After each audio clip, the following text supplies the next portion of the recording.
নমস্কাৰ। আজি মই এটা কবিতা পাঠ কৰিবলৈ ওলাইছোঁ। কবিতাৰ শিৰোনাম বাৰ্ধক্য। ৰাতিপুৱা শুই উঠাৰ পৰাই পাখনৰ চুলিবোৰ সৰি আছে। আমি ক্ৰমে বুঢ়া হৈ আছোঁ। আমাতকৈ কম বয়সীয়া মানুহবোৰে আমাৰ নখবোৰ জোখতকৈ দীঘল হোৱা দেখিছে। আমি অনিচ্ছাকৃতভাৱে নামঘৰৰ প্ৰাৰ্থনাবোৰলৈ অহা যোৱা কৰি আছোঁ।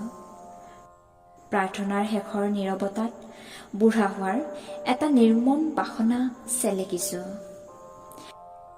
100 বছৰীয়া আইতাই ৰদ ভাঙি আমাক বুঢ়া হোৱাৰ সোৱাদটোকেই ভাতৰ লগত খুৱাইছে।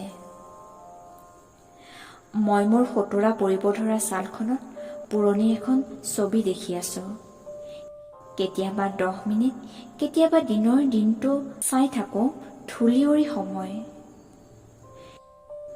কেতিয়াবা চাহৰ কাপটো লওঁতে হাতখন কঁপি উঠা দেখি ভয় খাওঁ। এনেকৈয়ে বাৰ্ধক্য আহে। সতৰা ছালত মৰা নদী বাঢ়ি আহে।